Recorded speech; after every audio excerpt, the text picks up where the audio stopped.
Bismillahirrahmanirrahim.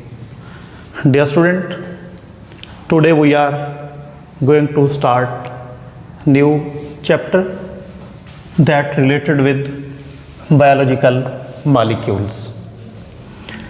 Dear student, इसमें हम उन तमाम मॉलिक्यूल्स की बात करेंगे जिनसे एक जानदार की बॉडी बनी होती है. फर्स्ट ऑफ ऑल हम देखते हैं ये बायोलॉजिकल मॉलिक्यूल्स हैं क्या. Molecules present in the body of organisms. Dear student, हमने इन मॉलिक्यूल्स को डिस्कस करना है बायोकेमिस्ट्री के हवाले से.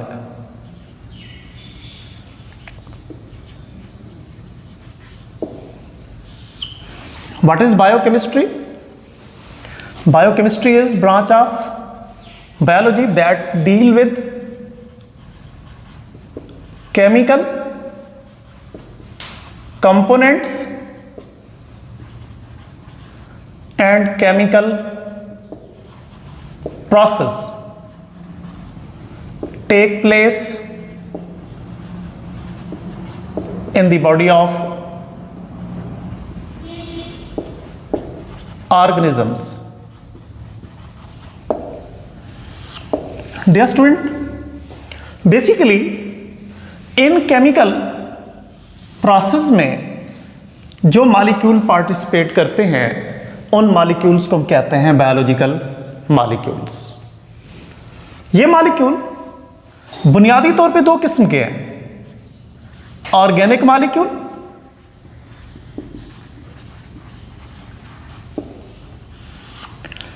और इनऑर्गेनिक मॉलिक्यूल्स.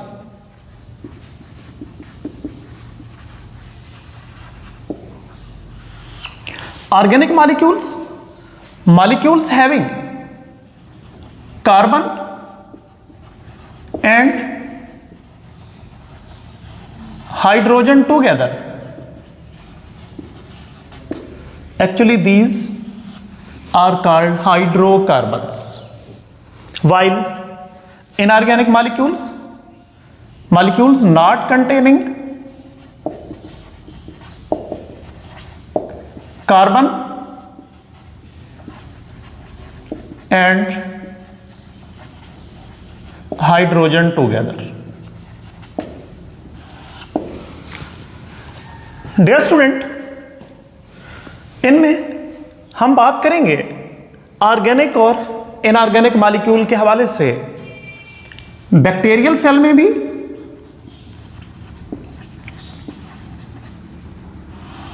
और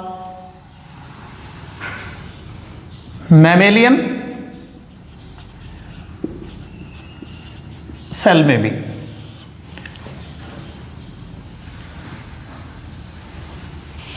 बैक्टीरियल सेल नुमाइंदगी करते हैं प्रोकैरियोटिक सेल की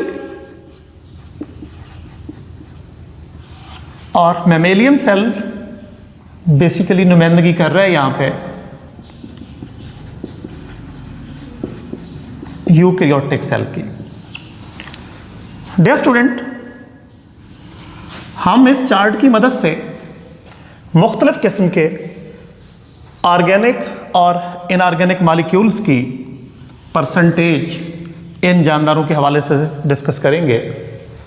उनमें सबसे पहले नंबर पे हम बात करते हैं वाटर की.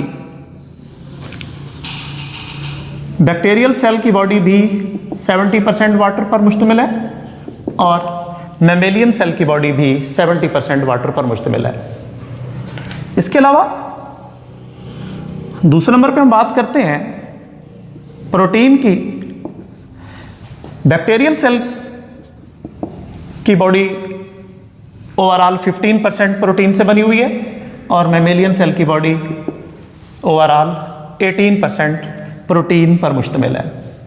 प्रोटीन के अलावा कार्बोहाइड्रेट्स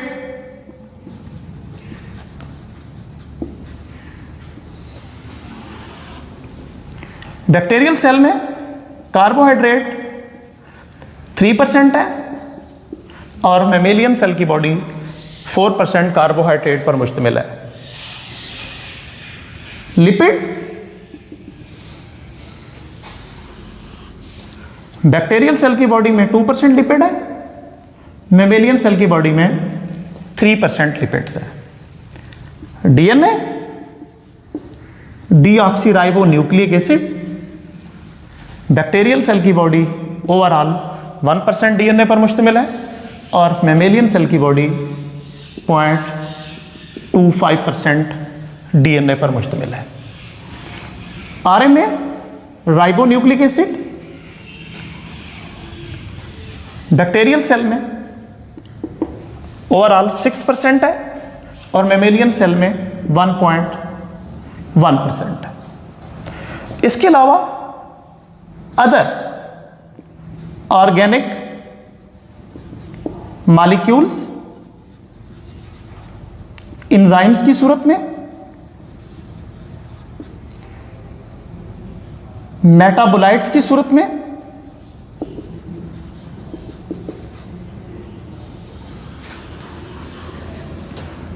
टू % बैक्टीरियल सेल में है और 2% मैमेलियन सेल में है।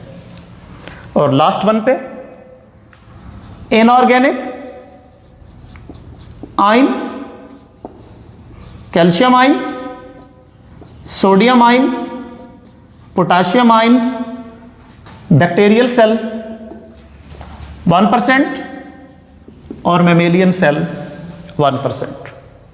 डियर स्टूडेंट, इनमें मैंने इन ऑर्गेनिक और ऑर्गेनिक मॉलिक्यूल्स की परसेंटेज दिखाई है कि एक जानदार, ख़ासतौर पे बैक्टीरिया और मैमेलियन, बैक्टीरियल इसमें हमने बात की प्रोकैरियोट्स के हवाले से और मैमेलियन इसमें हमने बात की यूकैरियोट के हवाले से कि एक प्रोकैरियोटिक बॉडी 70% वाटर की बनी हुई है, 15% प्रोटीन है, 3% इसमें कार्बोहाइड्रेट है, 2% लिपिड है, 1% डीएनए है, 6% आरएनए है, 2% अदर ऑर्गेनिक मॉलिक्यूल में हार्मोन्स हैं, एंजाइम हैं, मेटाबोलाइट्स हैं, जबकि इनऑर्गेनिक आइंस में ओवरऑल बैक्टीरियल सेल 1% है।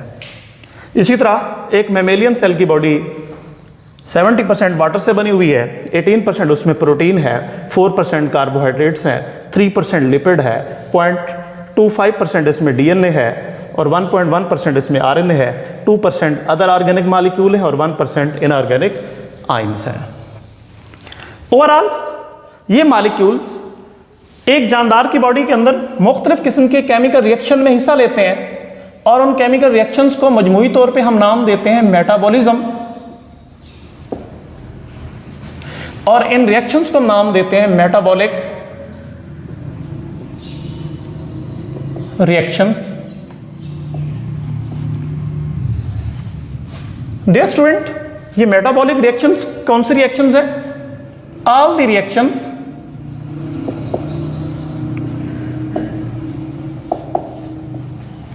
take place in the body of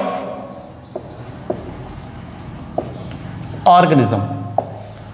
एक जानदार की बॉडी में होने वाले तमाम कीमियाई अवामिल को मजमूई तौर पे हम नाम देते हैं मेटाबॉलिज्म और इन रिएक्शंस को हम नाम देते हैं मेटाबॉलिक रिएक्शंस।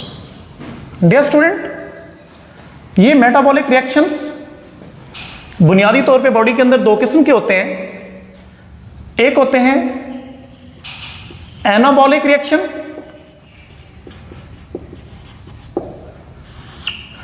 और एक होते हैं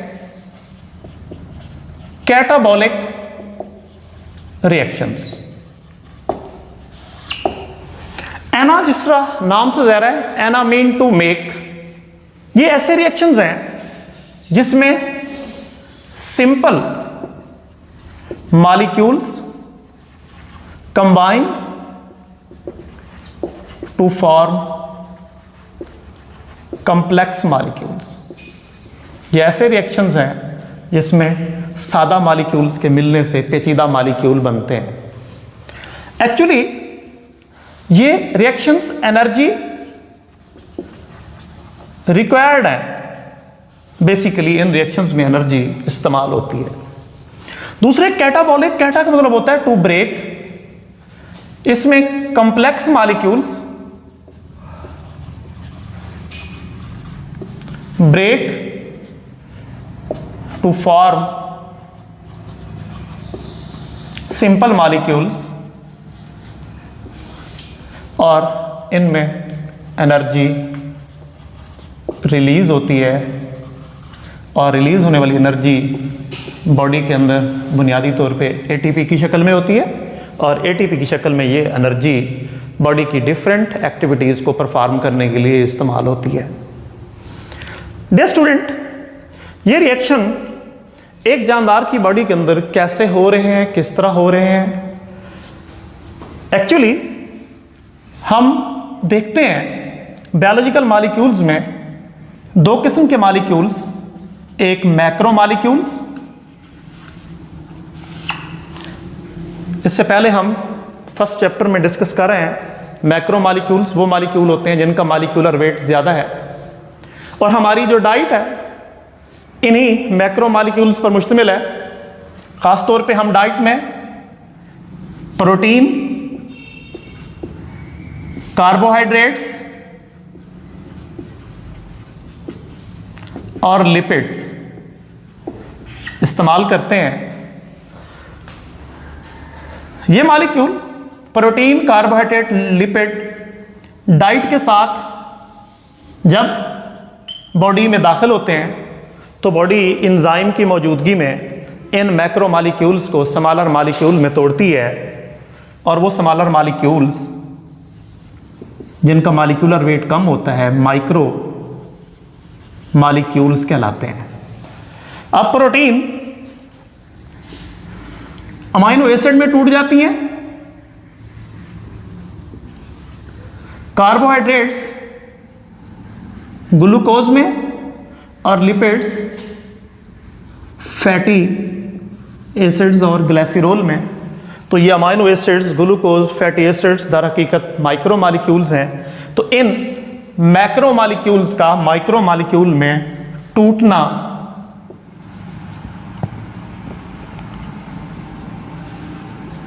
कैटाबॉलिक रिएक्शंस कहलाता है। अब आगे इन माइक्रो मॉलिक्यूल्स की दो सोर्सेज हैं कि ये मॉलिक्यूल्स या तो दोबारा एनाबॉलिक रिएक्शंस के जरिए जुड़कर वापस मैक्रो मॉलिक्यूल्स में तब्दील हो जाते हैं और ये माइक्रो मॉलिक्यूल्स बॉडी के स्ट्रक्चरल कंपोनेंट बनाते हैं, या यही माइक्रो मॉलिक्यूल्स टूटकर एनर्जी देते हैं और वो एनर्जी कैटाबॉलिक रिएक्शंस के नतीजे में एटीपी की सूरत में हमारी बॉडी की एक्टिविटी को परफॉर्म करती है। डियर स्टूडेंट, ये conversion macro molecule to micro molecule through catabolic reaction as well as anabolic reaction जारी रहती है, जिससे एक जानदार की बॉडी अपनी जिंदगी के तमाम फराइज सारे अंजाम देती है। और एक जानदार की बॉडी के अंदर होने वाले इन तमाम केमिकल रिएक्शंस को मजमूई तौर पे हम नाम देते हैं मेटाबॉलिज्म। और इन मेटाबॉलिक रिएक्शंस के अंदर जो मॉलिक्यूल हिस्सा लेते हैं उन मॉलिक्यूल्स को हम नाम देते हैं बायोलॉजिकल मॉलिक्यूल्स। तो डियर स्टूडेंट, बायोलॉजिकल मॉलिक्यूल्स दर हकीकत बॉडी के अंदर एक ऐसी ब्रांच में पार्टिसिपेट करते हैं जिसको हमने नाम दिया हुआ है बायोकेमिस्ट्री। बायोकेमिस्ट्री दर हकीकत इन्हीं केमिकल कंपाउंड और इन केमिकल प्रोसेस का इल्म है जो जानदारों की बॉडी के अंदर वकूअ पजीर हो रहे होते हैं। डियर स्टूडेंट, इस इंट्रोडक्शन में हमने आज जो बात की है, एक तो ये बात की है कि बायोलॉजिकल मॉलिक्यूल्स हैं क्या। दूसरे नंबर पे हमने बात की कि ये बायोलॉजिकल मॉलिक्यूल्स दर हकीकत बायोलॉजी के अंदर एक उनकी ब्रांच में स्टडी होते हैं, उनको हमने नाम दिया है बायोकेमिस्ट्री। और इन मॉलिक्यूल्स को दो कैटेगरी में तकसीम किया, ऑर्गेनिक मॉलिक्यूल और इनऑर्गेनिक मॉलिक्यूल। ये ऑर्गेनिक और इनऑर्गेनिक मॉलिक्यूल को हमने मजमूई तौर पे एक चार्ट की मदद से बैक्टीरियल सेल और मेमेलियन सेल में उनकी परसेंटेज दी है और हमने बात की है कि उन तमाम रिएक्शंस को जिनमें ये मॉलिक्यूल हिस्सा लेते हैं हम नाम देते हैं मेटाबॉलिक रिएक्शन। और ये मेटाबॉलिक रिएक्शन दो किस्म के हैं, एनाबॉलिक रिएक्शन है और कैटाबॉलिक रिएक्शन है। डियर स्टूडेंट, इसमें हम देखते हैं कि ये रिएक्शंस एक जानदार की बॉडी के अंदर किन किन प्रोसेस में हो रहे होते हैं। ये रिएक्शंस एक जानदार की बॉडी के अंदर हम स्टडी करते हैं, उन में होने वाले फोटो सेंसेस के रिएक्शंस में, रेस्पिरेशंस के रिएक्शंस में, डाइजेशन के प्रोसेस में। ये केमिकल रिएक्शंस जो जानदार की बॉडी के अंदर मुसलसल हो रहे हैं, तो उन केमिकल रिएक्शंस में जो मॉलिक्यूल्स पार्टिसिपेट करते हैं उन मॉलिक्यूल्स को हम नाम दे चुके हैं बायोलॉजिकल मॉलिक्यूल्स। तो डियर स्टूडेंट, इस चैप्टर में हमने इन मॉलिक्यूल्स के बारे में डिटेल से बात करनी है और इंशाल्लाह हम नेक्स्ट लेक्चर्स में हम इन मॉलिक्यूल्स को फर्दर डिस्कस करेंगे। Thank you very much.